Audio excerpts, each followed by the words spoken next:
Okay. Well, I'm going to talk about the Mariners. So the Mariners lost today. They're basically like, I think the rest of the season is going to be kind of in this like boring.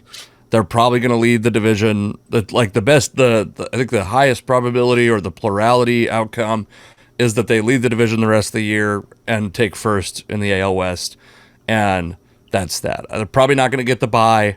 They're probably not going to probably not going to lose the division to anyone else that's in the division. Yeah. Yeah. Now they hurt themselves. They hurt themselves with a chance at the bye with this series to Cleveland. It's interesting. It feels like something so pivotal shouldn't be happening right now, but the reality is this is the last chance they had to get some games on Cleveland. Now, if there is a head-to-head tiebreaker, Cleveland has that tiebreaker over the Mariners with a better head-to-head record. So, I mean, they could still find a way to ultimately play better than Cleveland down the stretch and have a better record than them and find their way into one of the top two positions to get that first round bye. But yeah, I mean, right now it seems like the Yankees, Cleveland, they kind of have the inside track to those two spots, and the Mariners will have to pick it up a little bit to get there. Yeah. So the rest of this, until the trade deadline, we get to think about like shaping this team for the playoffs, heading into September, shaping them for that. And also, I think you start to talk about load management, and Bryan Woo has become like kind of a lightning rod. I would say for the Mariners, he's like the face of load management for pitchers, for having a pitch count and sticking to that pitch count. A couple weeks ago, he threw a game where I think he had given up 0 runs and got pulled after like 66 pitches. The next start that he makes, he gets scratched from, I believe, and then he got beat up a little bit yesterday. And a couple things about Bryan Woo. One, people are talking about him going to the bullpen. He throws hard. He does not miss bats. Like, this dude is not a bullpen. He is not, like, to me, an immediate bullpen candidate. A guy whose stuff doesn't really miss bats as a starter is probably not going to play up enough to justify a spot in the bullpen. Sure, that might like reduce his day-to-day. I guess the other part of it is might reduce his day-to-day. He's not going to throw 90 pitches in a day, but he might throw 30 pitches twice a week, 3 times a week, and that's potentially a problem. What I would say is what I think it really points out is the Mariners still need depth in the rotation. And they have like and also God, why can't I think of Emerson Hancock left injured yesterday too. Yeah.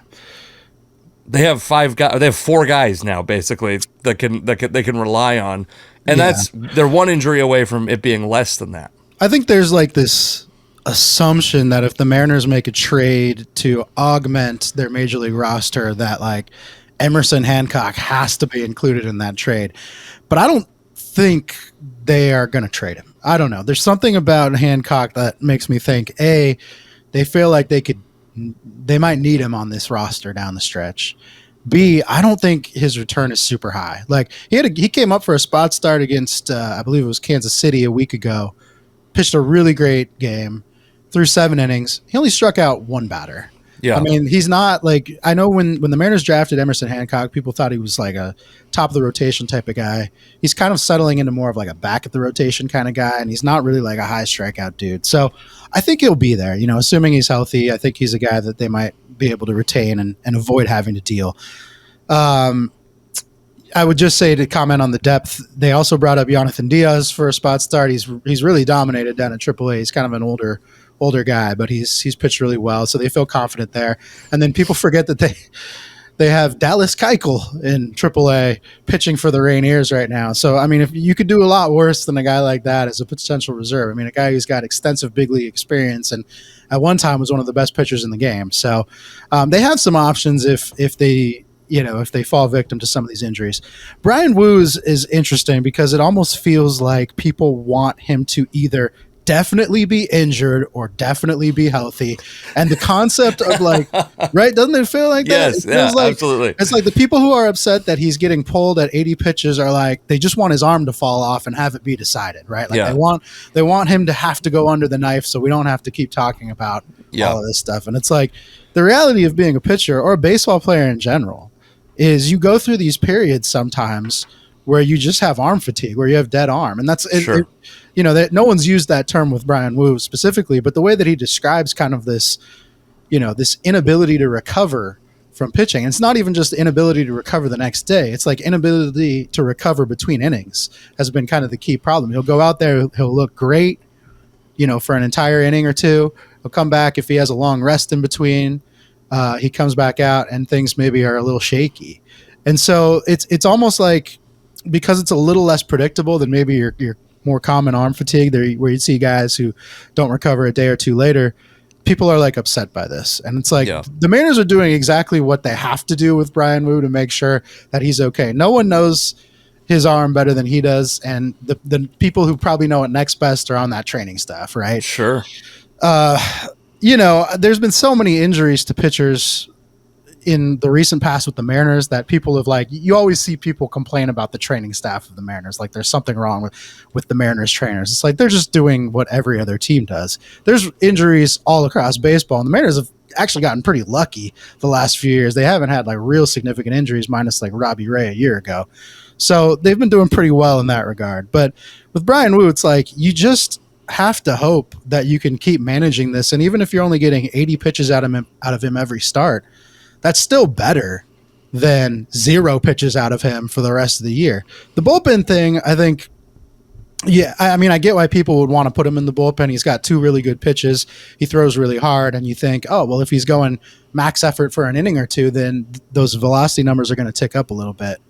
But the thing about being in the bullpen is you have to be available multiple days a week. And for a guy who's had trouble recovering between innings and after starts, it's like, how's he supposed to be available 3 or 4 times in a week? That's just, it doesn't seem like it would be feasible. So why would you want to go and disrupt that rhythm he has? It seems like right now he's able to kind of respond to starting a little bit. If he has to miss a start here or there, fine. I mean, the nice thing is the rest of that Mariners rotation, 3 of the 5 are major league vets at this point. Bryce Miller's younger, but he hasn't shown any signs of trouble. So, you have the ability to bring up a guy for a spot start here and there, or, rely on somebody else, or just even realign if you have an off day or something like that. Yeah.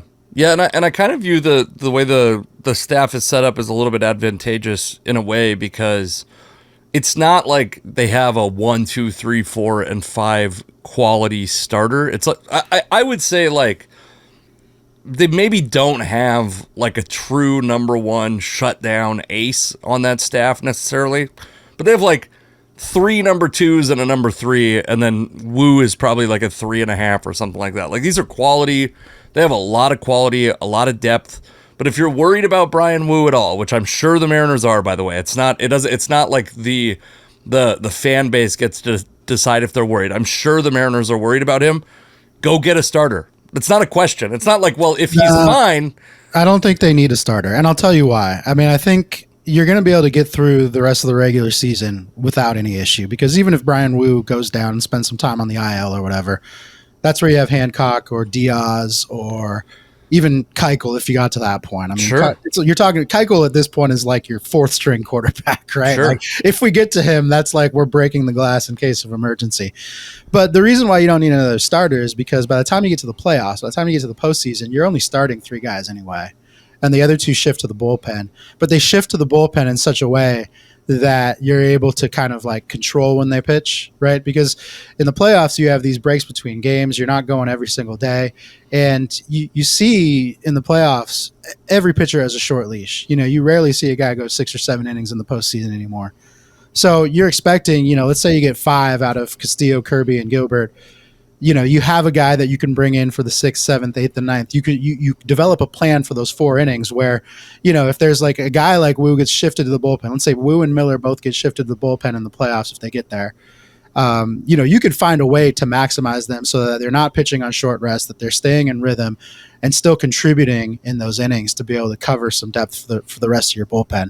Yeah. So adding another starter in that instance, I guess, but that's in the instance, of course, where Woo is healthy, where the other 4 pitchers stay healthy, And that's probably not going to be the case. If we're just going down, like, what are the what's But the, even if it's not, like, what starter are you going to be able to go get that you feel more confident about than Emerson Hancock or even Diaz? well, we don't know. I mean, was again, pretty Emerson good. Hancock went down with, or like left the game with an injury yesterday. The pitchers get injured. They're volatile. They're volatile players on your team. They have a very good pitching staff. And I actually think, by the way, like, one thing I will say, while I do think the Jerry Dipoto era has run its course, I do think the Mariners have, to a degree, zigged when the league zagged, focused on pitching when everybody's focused on signing 12-year deals with these very good hitters, by the way. But like in a way, the Mariners have kind of like found an undervalued asset, which is starting pitching in a league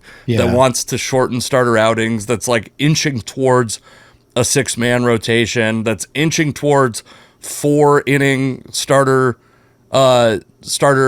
outings. Like the Mariners have invested reasonably in that spot and have been very successful doing that. But I think like you just can't have too much of that. And that guy can, if let's say you go get a guy, that guy can become part of your bullpen also. The rosters don't shrink. They just get reallocated. And I just think having redundancies as a team that's planning on going to the, by the way, I'm not saying they go out and trade all these prospects.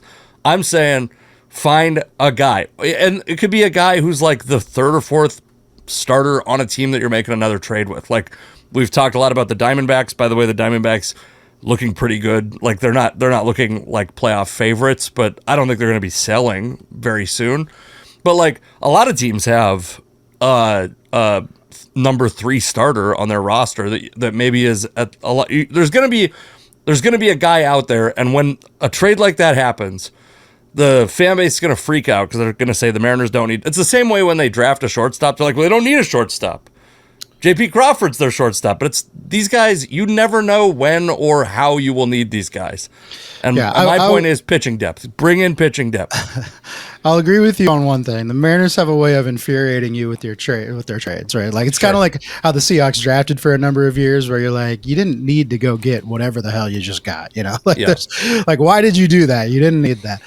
I don't think that they would go get a starter for a few reasons. The ones I already listed, but also like they only have a certain number of assets they can deal. Sure. And starting pitching is always a premium at the trading deadline. So the teams that are real desperate for starters are probably going to be willing to outbid them or outbid anybody to go get a starting pitcher. And why would the Mariners want to get in a bidding war over a starting pitcher? It's not something that they really need at this point in time. Well, you know me, I want the Mariners to go add a bunch of complementary pieces, not make a bunch of big moves.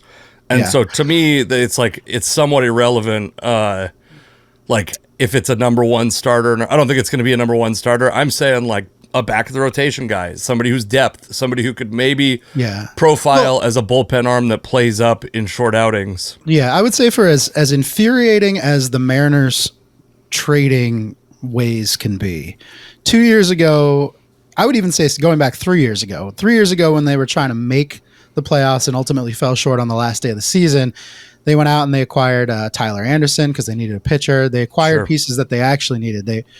2 years ago, same thing. When they went to the playoffs, they needed a backup catcher. They needed another arm. They went out and got pieces that they needed. So they kind of followed the script. Again, they weren't like big pieces, but they did enough to help the team get to where they wanted to be.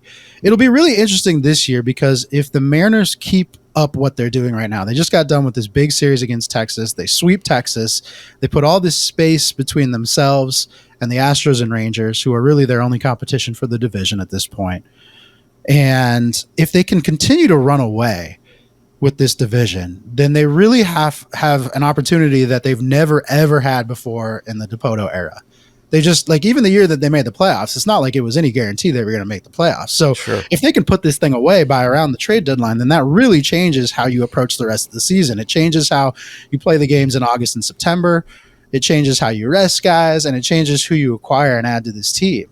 So this is all new. This is going to be very new to them, and anything can happen. We're still so far out. I mean, the Astros or the Rangers could make up this deficit of 9 or 10 games that they're facing right now and make things interesting for sure. But, the nice thing about the last couple of weeks for the Mariners is that they've gone a long way in kind of securing their ability to drop a few games or a few series here and not have to worry about someone being right on their tail. And that gives them a little bit more freedom to make some of these moves that could be coming down the line. So, yeah, it's interesting because it allows them to control their own destiny more. A minute ago, you mentioned the Diamondbacks and kind of where they were at. For all the Mariners have done to potentially create sellers out of the rest of the AL West teams, seemingly every other team in baseball that was on the cusp of being, deciding whether they were a buyer or seller has kind of found themselves muddled in the middle and now seems to be, kind of trending more towards the buyer side, which is going to make things tough for the Mariners. I mean, right now, the only teams that are truly selling are the Marlins and the White Sox.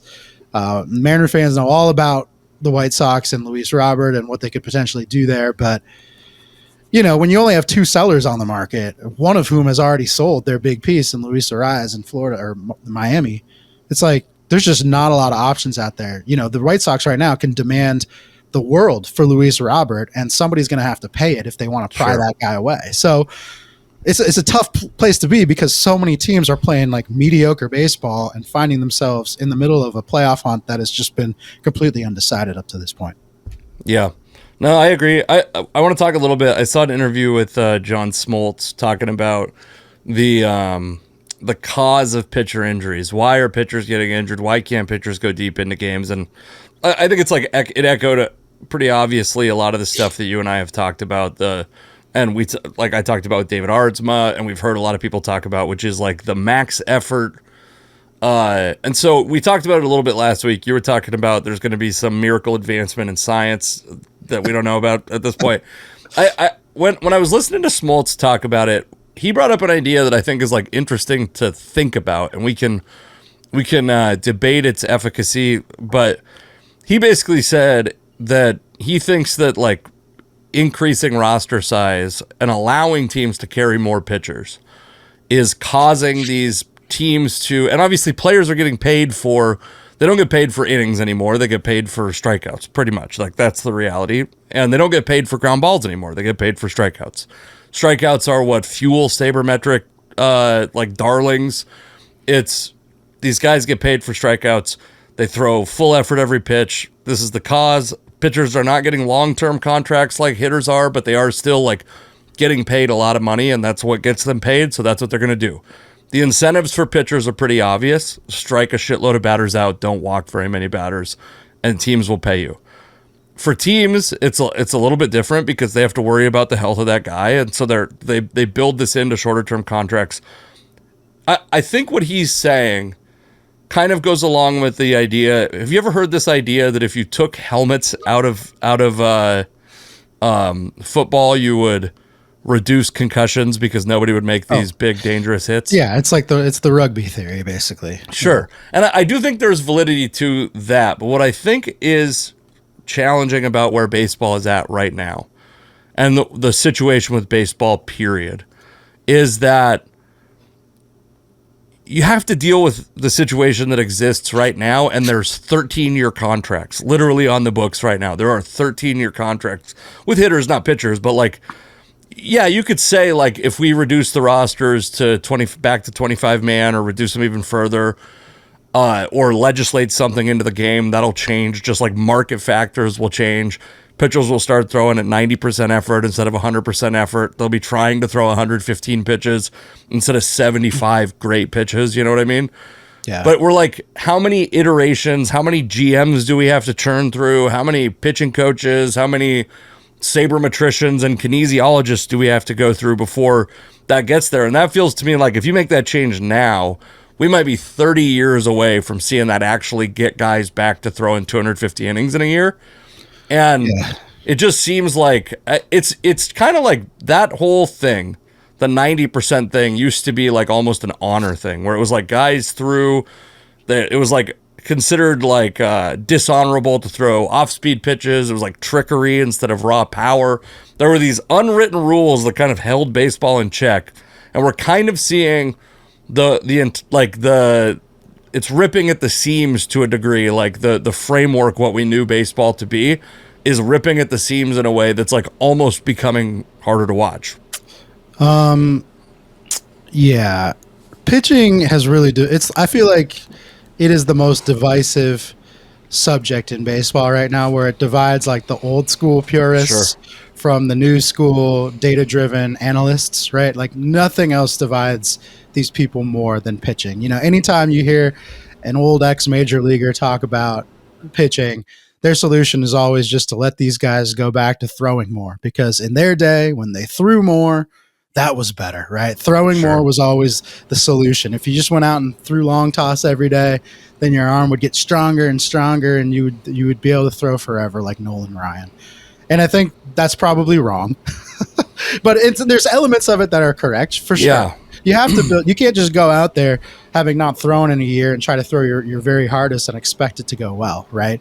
So there is some elements of that. Otherwise, we wouldn't warm up in anything that we do, whether it's throwing a baseball or just going to the Sure. gym class, right?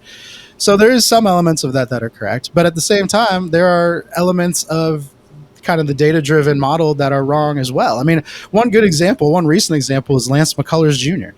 Lance McCullers Jr. for years was like this stat darling. He was like every year Fangraphs was like, this guy's going to win the Cy Young. He's going to win the Cy Young. And every year what happened? He got injured. Every year he got injured.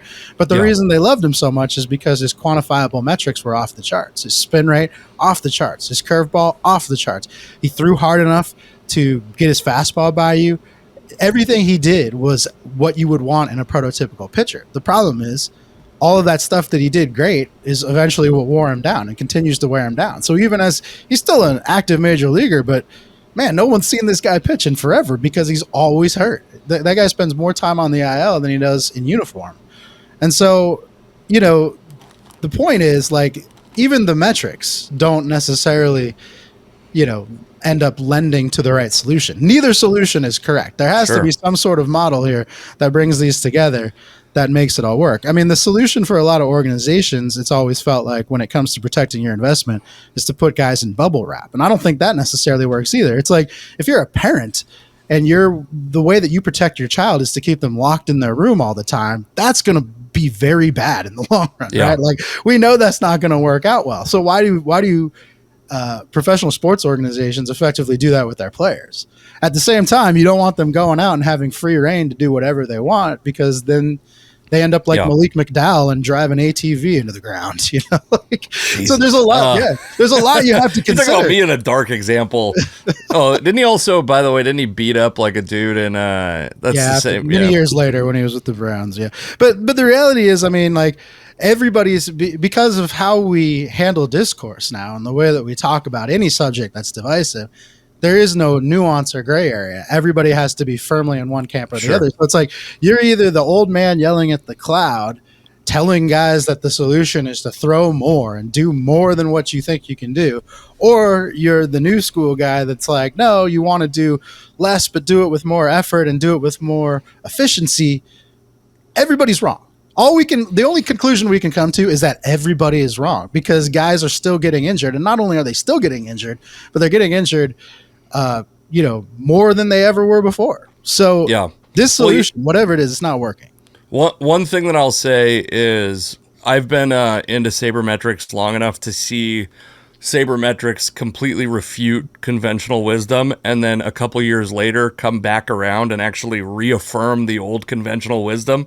So that is actually one of, to me, the beautiful things about sabermetrics is that it's constantly re-examining itself, right? Like it's constantly trying to find the solution agnostic of what the hypothesis was. That's a good thing. I think a bad thing is it gives these players sometimes data that incentivizes them to make their best financial decision, which is, by the way, like in the short term, it's great for these guys. What did Lance McCullers make? By the way, Lance McCullers hasn't pitched in Major League Baseball since 2022.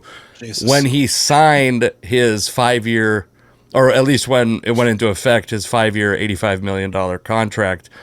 It's given these guys that 5-year, $85 million contract for a guy of Lance McCullers' caliber would be a bargain if he was staying healthy. That would be a bargain in today's game. But the fact that he's not just makes it dead weight. Yeah, he threw 25 pitches on June 8th, so it's not, his time isn't dead. He's just been injured, and you're also right. Like he He's only even thrown 100 innings in 4 seasons. 3 of his 7 seasons, he's pitched like 81 or less innings.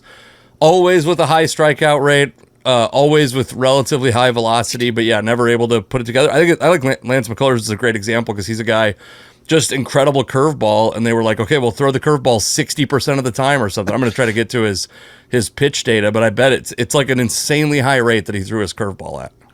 Yeah, his body just couldn't hold up to whatever he was. I mean, it's entirely possible it was the fastball that hurt him too. Who knows? But Sure. Regardless, I mean, his body just couldn't hold up. The problem with just the data-driven approach to baseball for a lot of people that can be frustrating is it's kind of like what we were talking about earlier. You only really notice it when it's a problem. You know, for Mariner fans especially, the data-driven process, the Mariners talk about it. Everybody knows the Mariners are very data-driven, as most teams are now. But the Mariners, you know, they talk about it so much that you can't help but know about it. And at the same time, they haven't had a ton of success. So when you marry those two things, of course, it's going to be frustrating to a lot of fans, right? Sure. And that could start to push people in the wrong direction of, well, then whatever they're doing must not be working. So the other way must be the way that you find the path to success. And it's like, well, if you go too hard in either direction, it's not going to work.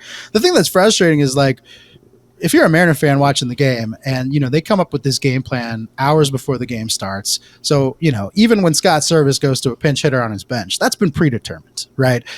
And when it's the 5th inning and they pinch hit, you know, a hitter nobody likes for a guy that they do like, that can be frustrating for people, but they're strictly playing the analytics. So I'm sympathetic to it as a card player, as somebody who likes to gamble and who plays very much by the book, because I understand that if I am going to win any money, it has to be by these rules, or else I'm hurting myself, right? Yeah. Like just from a strictly mathematical perspective, I'm hurting myself. So I understand why they stick to that mathematics. The difference between card playing or gambling and baseball or any sport is that you're dealing with a human element in baseball and sports that you're not dealing with in these other games of whatever, games of stats or chance or whatever you want to call them, that rely on mathematics. You're not, you know, whatever I do in a blackjack table, there's no human element involved. Yeah. But Mariners, it's like, hey, if you pinch hit for this guy and he's dealing with all sorts of shit off the field that you don't know about, that's going to be a problem, right? So it's like there's all these things. You can't just like, I think people get frustrated because players get like, it seems like they get jerked around a lot of times and maybe don't get a chance to develop a rhythm or things like that to be able to really establish themselves. And like just the concept of riding the hot hand, for example, gets completely lost if you're fully data focused. Sure. And I guess I would say to like kind of put a bow on your analogy, I think that there's a difference between playing, it's like people want to play poker, or baseball's poker, not blackjack, where in blackjack you can just basically do the math, and especially if you're counting cards, you can do the math and just go like, this is the decision I have to make. Poker, there certainly is an element of luck and chance. There's also, you're playing against 8 or 9 other people at a table, and so you have to know something about those people. You have to take in data from those people and use kind of like squishy science, some kind of like some less quantifiable things to make some judgments about that person. And then, like, you know, a lot of people think that when the Mariners are playing blackjack, they're actually playing slots and like the odds are actually against them because they're doing this stupid thing. No, the Mariners want to make marginal gains. There's a very good book by a now maligned sports writer who I'm not gonna back what the sports writer did, but it's a very good book called The Extra 2%. It's about the Tampa Bay Rays. It's by Jonah Carey, who I believe is actually like in prison for beating his wife, by the way, but that doesn't delegitimize what the Rays did, which was to always try to make these marginal improvements to their team. And I think, like, I basically agree with you. The Mariners talk a good game. They don't do a great job of executing it, but the fact that they make it part of their marketing strategy makes it's really annoying because it just feels like they're trying to shut up the cynics about the team as opposed to like actually make a meaningful change to their philosophy. And I understand how a Dave Cameron type, a Jeff Sullivan type could be very annoying for, or I mean, I don't even know who the guys are now, who like the top guys, annoying analytics guys would be to the Mariners right now. But it's satiating those guys while also keeping the game accessible to less data focused fans.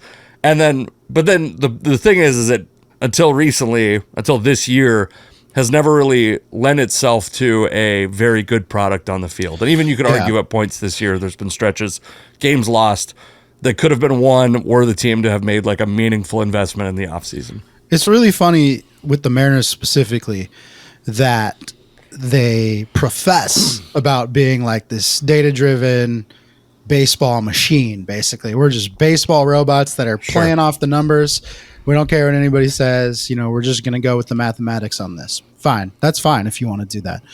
But their behavior says everything to the contrary. Yeah. Like Jerry Dipoto, it doesn't seem like there's any more sensitive of a general manager out there than Jerry Dipoto. Like the 54% thing was clearly I just want to shut up all the people who are, you know, bashing what we do or what our process is. Here's our process and here's why you're dumb for trying to go against it. And, you know, just the way that this guy always wants to talk and say things to the media about their process and really, like you said, try to, you know, I guess prove the haters wrong in a way. It's like, how can you guys be these, you know, just based on the emotion that you're showing to us when it comes to this process, how can anybody think that this process is just without emotion, right? Like how can we trust your process if everything you show us seems to say we're losing control, right? Because that guy doesn't seem like he's in control half the time when he speaks. It seems like he thinks he walks into the room thinking he's in control, and the second somebody asks him a tough question, things go haywire.